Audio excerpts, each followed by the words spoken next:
What would you do if the people sworn to uphold the law came crashing through your door in the dead of night, only to discover the truth that could shatter their careers and rewrite justice in your city forever?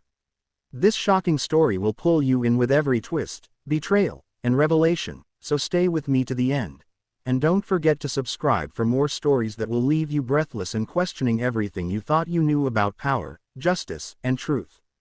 At precisely 2:03 a.m., the silence of an upscale but modestly lit neighborhood shattered like thin glass under the steel-toed boots of a heavily armed tactical unit, their battering ram slamming into the mahogany door of a two-story colonial home with the force of war, the kind of door you'd expect to belong to someone important but not ostentatious. And as the hinges groaned and gave way, the first officers poured inside, screaming commands rehearsed 1,000 times in training but never quite fitting when it was a sleeping family's sanctuary they invaded. And at that moment, lying on his bed in navy silk pajamas, Judge Malcolm Reeves, one of the youngest and most respected black judges in the state, shot up from his restless half-sleep, heart pounding not just from the noise but from the uncanny fear that had haunted him ever since he took a stand against a powerful police union 2 months earlier when he ruled in favor of a victim of police brutality in a case the city thought would quietly disappear. And as flashlights cut through the darkness, his instinct was to raise his hands, though no one had yet told him to,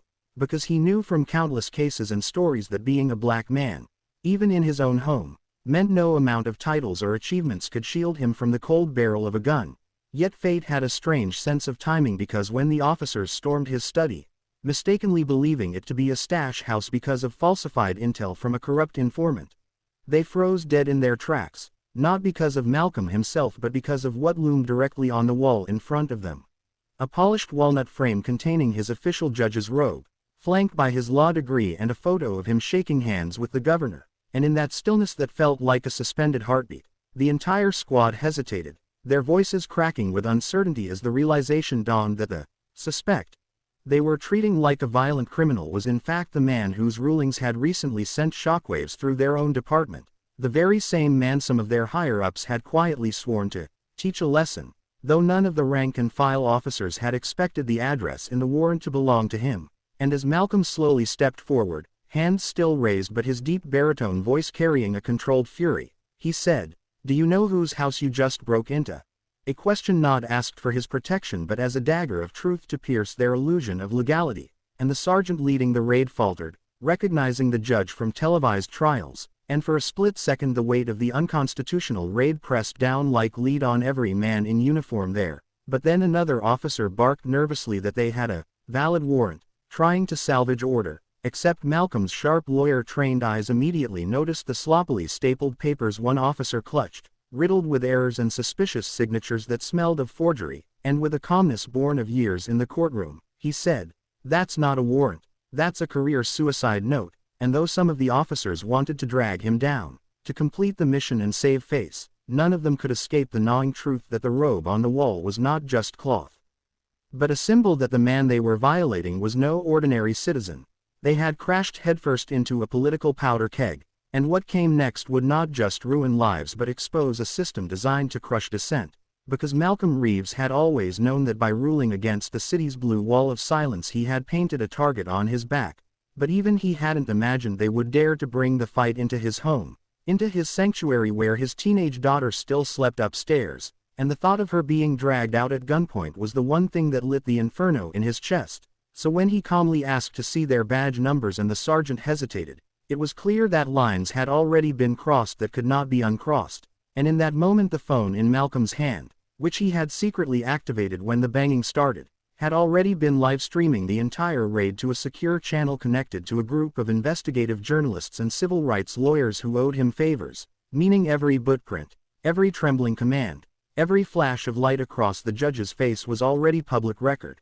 and though the officers didn't yet know it, the story was going viral by the minute, hashtags spreading like wildfire across social media, turning what they thought would be a quiet intimidation tactic into the scandal of the decade. Yet the real twist was not just in the exposure but in the unraveling of the conspiracy that had orchestrated the raid, because as investigations followed the breadcrumbs, it became clear that the tip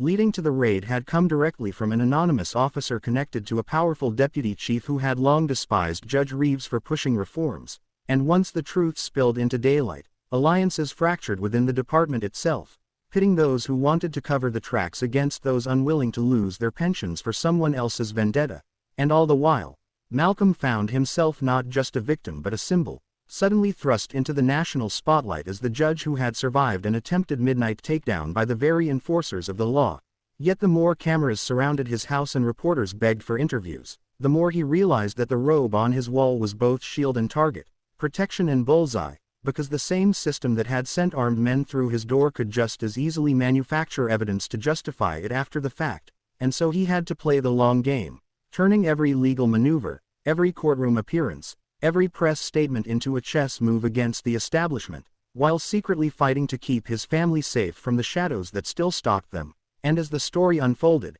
it became less about one night's invasion and more about the war between truth and power, justice and intimidation, a war where Malcolm Reeves, a black judge in America, found himself walking the tightrope between martyrdom and revolution, knowing that if he faltered, the system would swallow him whole, but if he held steady, if he kept pressing, he might just bring the entire rotten edifice crashing down. And that possibility, the idea that the man they tried to silence in the dead of night could be the very one to expose them, was the irony that haunted every officer who had been there, every superior who had signed off on the raid, and every politician who had whispered approval in smoke-filled rooms, because the night they kicked in his door was the night they opened one themselves, a door that led to a reckoning none of them could escape. And Malcolm Reeves, standing in his robe before the court of public opinion, became not just a judge but a symbol of defiance, his story a testament that sometimes justice begins not